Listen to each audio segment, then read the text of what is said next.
नमस्कार। आज हम सबसे ज़्यादा इम्पॉर्टेंट एक बात को आपके साथ शेयर करने जा रहे हैं। मित्रों, अब नवरात्रि आ रही है और नवरात्रि में हम माता जी की भक्ति अलग अलग तरह से करते हैं। कहीं पर हम कलश स्थापना करते हैं, कुछ लोग गायत्री मंत्र का उच्चारण करते रहते हैं, कुछ लोग नरवाण मंत्र साधना करते हैं। परंतु आज जो मैं आपको नवरात्रि की साधना बताने जा रही हूँ, वह कलयुग में सबसे ज़्यादा सिंपल साधना मानी जाती है।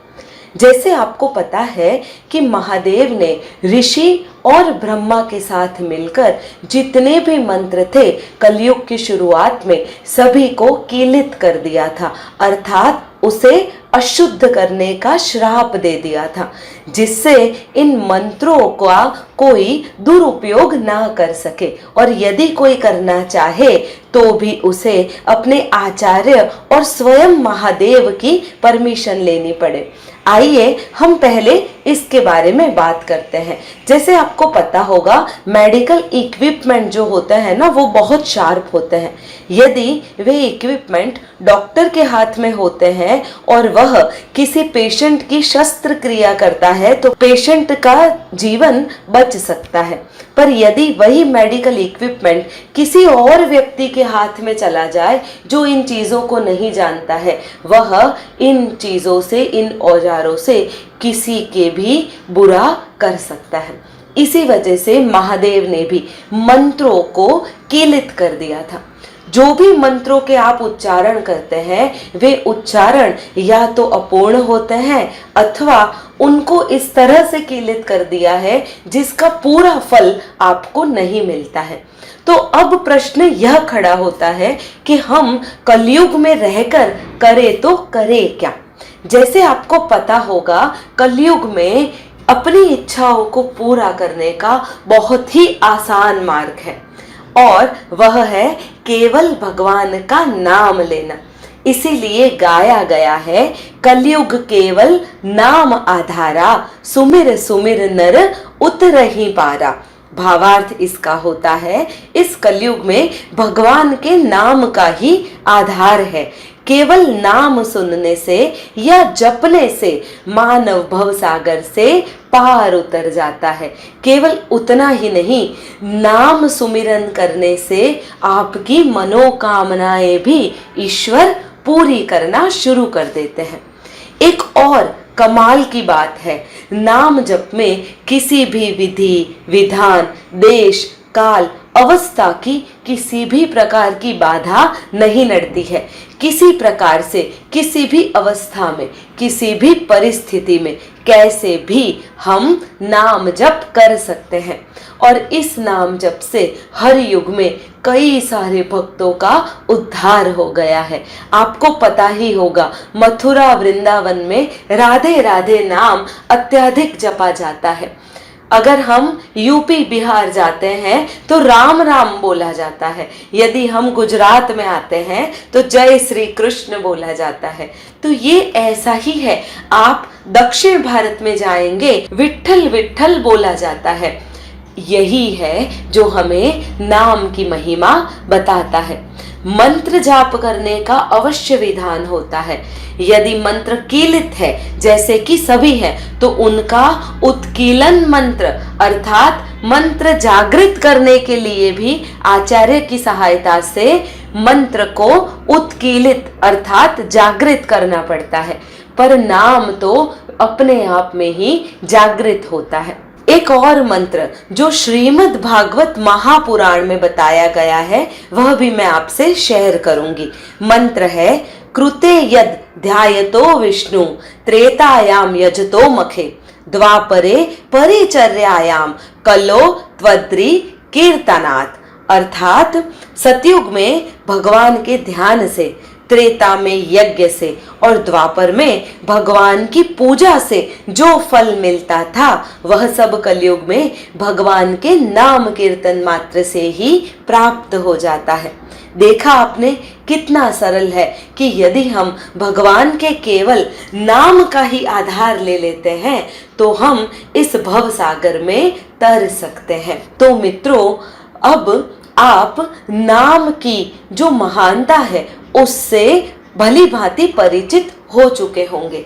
आइए अब मैं बताती हूँ कि देवी की पूजा में हमें कौन से नामों की पूजा करनी चाहिए और किस तरह से हम नाम जाप करेंगे जिससे देवी हमारी रक्षा सदैव करेगी और हमें उनका सानिध्य प्राप्त हो सकता है। आइए अब हम जानते हैं। सबसे पहले यदि आप देवी की पूजा करते हैं तो देवी क्या संकेत आपको देती है कि वे आपकी प्रार्थना सुन भी रही है या नहीं। सर्वप्रथम यदि देवी ने आपकी प्रार्थना सुनी है तो आपके मन से भय जो है वो एकदम ही चला जाता है। भय किसी पशु का हो, भय किसी भी आपदा का हो, भय किसी संकट का हो या जीवन का ही क्यों न हो, धीरे धीरे आपको देवी माता अभयता का वरदान देती है। और इसीलिए जैसे जैसे आप माता जी के नामों का पठन करेंगे वैसे वैसे ही आप इस भव सागर से धीरे धीरे पार होने लगेंगे, आपकी सारी मनोकामनाएं पूरी होने लगेगी। आइए अब हम एक कहानी सुनते हैं। जैसे कि हमें पता है देवी का उद्भव महिषासुर के वध के लिए किया गया था।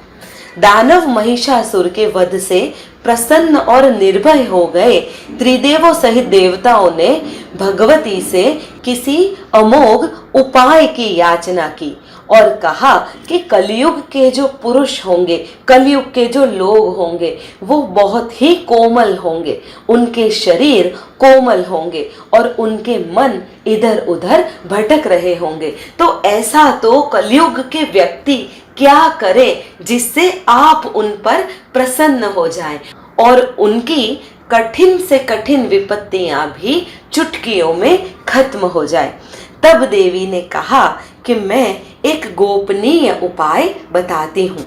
माँ भगवती ने अपने ही 32 नामों की माला का एक अद्भुत गोपनीय रहस्यमय किंतु चमत्कारी जप का उपदेश दिया, जिसके करने से घोर विपत्ति, राज्य भय, दारुण विपत्ति से ग्रस्त मनुष्य भी भय मुक्त एवं सुखी हो जाता है। माँ दुर्गा को अपने यह 32 नाम अति प्रिय है और मैं ये 32 नाम आपको इसी वीडियो के अंत में दे दूंगी। आप उसका स्क्रीनशॉट लेकर रख सकते हैं।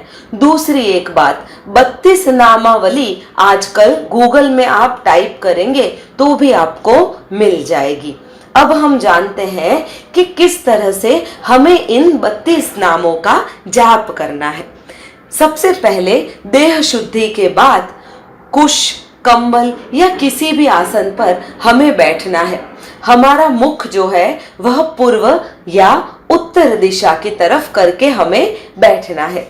आगे यदि माता जी की मूर्ति या फोटो की स्थापना करें तो अच्छा है, अथवा एक घी का दीपक लगा के आप माता जी की मन में कामना भी कर सकते हैं। पर एक चीज अवश्य ध्यान में रखिएगा, माता जी के रौद्र स्वरूप की पूजा आपको नहीं करनी है, आपको उनके सौम्य स्वरूप की पूजा करनी है।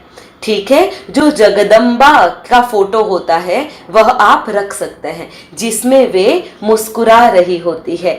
यही फोटो है जो आपको उनकी पूरी कृपा प्राप्त करवा सकती है। माता के 32 नामों की नामावली जो है उसे 5 बार, 11 बार या 21 बार अथवा हम इनकी एक पूरी माला भी कर सकते हैं। यदि आपको बैठकर माता के नाम को पढ़ने में असहूलियत होती है और आप नामों को अच्छे से याद कर सकते हैं तो आप कुछ दिन पढ़ने के बाद वे नाम आपको याद हो जाएंगे और फिर आप घूमते हुए भी माता जी के इन नामों का स्मरण कर सकते हैं। ऐसा करने से जगत जननी आप पर प्रसन्न हो जाती है और आपकी सारी मनोकामनाएं पूरी कर देती है। आइए अब और जानते हैं कि श्री दुर्गा 32 नामावली के और कौन से लाभ हैं।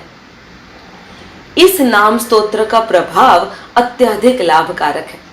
इस अद्भुत स्तोत्र द्वारा जीवन के हर एक कष्ट एवं दुख को हम दूर कर सकते हैं। हम तो क्या दूर करेंगे, माता जी ही स्वयं अपने आप उन्हें दूर कर देती है और दूर करने की शक्ति हमें प्रदान भी करती है। इस मंत्र स्तोत्र को न सिद्ध करने की आवश्यकता है और ना ही स्थान स्तुति की और ना ही किसी विशेष विधान की। अपने में ही यह स्वयं सिद्ध है और नाम कलयुग में कीलित नहीं है। हमें उत्कीलन अर्थात इन्हें जागृत करने की भी आवश्यकता नहीं है, अपने आप में ही ये सर्वथा जागृत है।